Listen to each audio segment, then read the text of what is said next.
Edge at 11 starts now.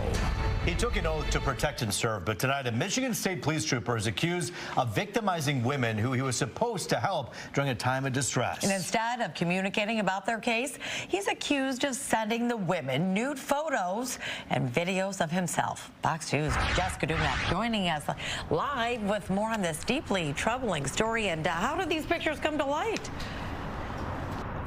Well, it came out in a civil suit that was recently filed against the detective at the center of this situation. He's been with Michigan State Police almost 30 years, based in the Brighton Post. Now, as I mentioned, that first woman came forward filing a civil suit against Michigan State Police. Then after she went public, 3 other women came forward with some very creepy details.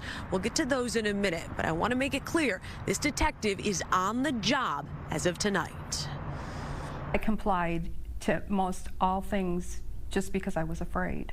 Afraid of retaliation and the power of the badge. The Michigan State Police detective assigned to investigate her husband's death in 2020. My husband took his life, shot himself in front of me. The alleged victim from Livingston County, we'll call her Diane. She says the detective used her husband's suicide investigation as a front to make sexual advances, sending her these pictures of his penis and videos of him masturbating. I was grieving, going through a lot, and it was very shocking. She says it was all unsolicited and there's no relationship between them. It escalated. Diane said he'd show up at her apartment and demanded to meet. He got out of his car and he walked over to my car. My window was down and he put his hand underneath my shirt and grabbed my breast. After this went on for about 2 years, she reported him to MSP, who opened an internal investigation. The detective was punished, but he's still on the job,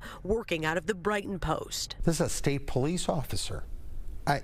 You can't make it up. Attorney Bill Kolovis says since Diane went public last week, 3 other women have contacted him with eerily similar stories about the same detective. The one person just came in to report something. A few days later, he's sending photos of him being shirtless. I suspected that he's done it many times.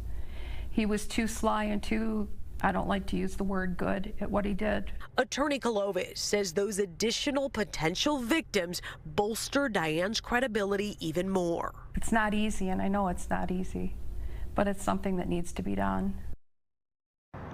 Attorney Kolovis says that one of those women that recently came forward in the last couple of days says that she actually had to change her phone number because the harassment was just so incessant. Now, going back to Michigan State Police, they say they don't comment on pending litigation. They say an internal investigation was done and that a punishment was levied against this detective, but no other specifics were given.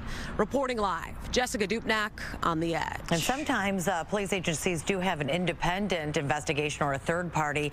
Did that happen by chance, or is that something possibly they're seeking to be able to seek justice in this? You know, something tells me after this story airs and possibly more women jump on this civil suit, they may have to re-examine his personnel file. As we said, he's been with the department 27 years. The attorney is convinced this has been going on for a while. Yes, well, just a matter of time. We'll have to wait and see. Thanks, Jessica. Well, the trial of James Crumbley now in the hands of a jury. In closing arguments today, prosecutors showed how easy it would have been to prevent this Oxford school shooting from happening. This is me inserting the cable lock. We know that a cable lock was in the home. We know it was provided. That takes less than 10 seconds. Takes less than 10 seconds. 10 seconds. You don't have to go find it. You don't have to go buy it. It was provided. It was right there. Locking was not the only way to prevent this, but it was one way, and it took less than 10 seconds. Prosecutor Karen McDonald demonstrated with the actual gun used in the 2021 shooting. James Crumbley facing 4 counts of involuntary manslaughter for the tragic events carried out by his son. Unlike his wife's trial, James Crumbley did not testify in his own defense. If convicted, he faces up to 15 years in prison.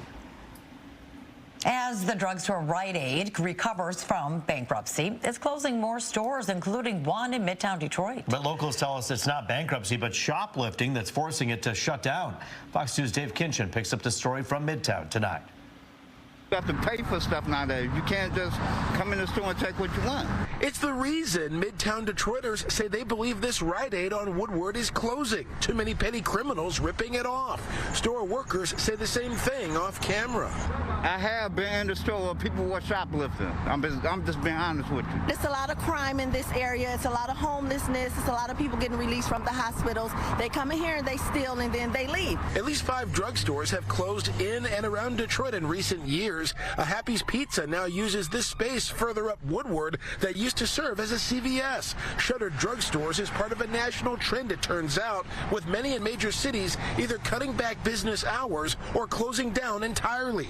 Industry leaders point the finger at rising theft. I just feel like it's a shame because we're trying to bring the city up, young entrepreneurs, and people are still in making things happen to where we can't grow, we can't progress. So it's sad for the city. Another store lost to the dust.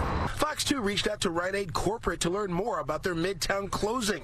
We haven't heard back yet, but Detroit police have weighed in. They sent us a statement that reads, the DPD recently learned that the Rite Aid located at 4612 Woodward will be closing in conjunction with the company's bankruptcy restructuring. Beyond this, DPD cannot speak to the managerial decision to close this particular store. The DPD has made arrests for retail fraud at this store and has been proactively patrolling at this location. Meantime, many Rite Aid shoppers wonder where they will go next. I just hope that, they open more locations, but to see this exact one go, it's just sad, man. And we do want to point out again, we reached out to Rite Aid Corporate to get their thoughts on this crime situation confirmed by police, but also find out more about their broader strategy. We haven't heard back yet. We'll let you know when we do. In Midtown, Dave Kinchin on The Edge. All good things must come to an end, and after a gorgeous 70-degree day today, guess what? We actually have some rain that may be moving in and maybe some cooler temperatures. Yeah, probably. I mean, it could only last so long, but Rich, just maybe temporarily. Okay, Taryn. We're going to show you the numbers. There is a cool down coming for the weekend, but today we made it to 73 degrees. That ties a record set back in 1990. There's the average high. We should be in the middle 40s, but our next storm is gathering here just east of the Rockies, and that's going to spill out onto the plains. Already some severe weather in northern Kansas and northern Missouri. Around here, it's quiet. Some showers are developing right over Lake Michigan, and some of those are going to come our way late tonight, right around daybreak, but the bullseye for severe weather tomorrow is going to be south of Chicago, for St. Louis, especially Little Rock, down to Memphis. That does not include southeast Michigan. On Sky Tracker, you can see a couple of light showers over Lake Michigan. A few rumbles of thunder there south of Chicago right now, but it's going to be an unsettled pattern for us tomorrow with plenty of wet weather and some rumbles. But there it is today, 73 degrees, 51 the morning low. Right now, it is cooling off with a east-northeasterly flow. Look at Port Huron, 39. 54 Howe, 49 in Monroe, 52 out at City Airport. There's the direction. It changed today from the southwest. Now it's to the east and northeast. Pretty light, though. Newberry's at 38, 52 in Chicago, 57 down there in Columbus. So watch our next storm. It rolls along this frontal boundary. There it is. And there's plenty of showers for us tomorrow. Heavier weather is going to be down over Illinois, Indiana, central Ohio. And then we're setting up for a much cooler pattern into the weekend. For the rest of tonight, 45. A shower will arrive before daybreak. There's your Thursday forecast. Occasional showers, a couple of rumbles. Could even be some heavy downpours tomorrow. And then noticeably colder into early next week. Most of the weekend is going to be dry. Remember, always get the latest forecast. Check it out. The Fox 2 weather app. You can download it for free right now or anytime in the App Store or in Google Play. Roop, Taryn, back to you. All right, Rich, thank you. You know, this one took almost 3 years, but the road to justice is now underway for a family in Birmingham. A Detroit man has now been charged with the deadly overdose of a 19-year-old man. 24-year-old Aaron Miranda is accused of selling fentanyl to Jack McCarthy back in September of 2021, which killed him. Birmingham police made the arrest, but Miranda is charged in Wayne County, where the drugs were sold. He faces up to life in prison if convicted. Meanwhile, the victim's family is part of a large federal lawsuit accusing Snapchat of allowing drug dealers to have access to kids. This is a felony punishable by life without parole. It was 2 years ago a Clinton Township family thought they would have justice for the drowning death of a 6-year-old boy. Today they were disappointed with the sentence handed down to Hunter Locke Hughes, the boyfriend of Terrence Adams. Mother will spend a minimum of 5.5 years behind bars for causing the death of the impaired child. Macomb County Prosecutor Pete Lucido issuing this statement following the sentencing. When a sentencing fails to reflect the gravity of the offense, he said, we must appeal it on behalf of the victim, victim's family, and the community.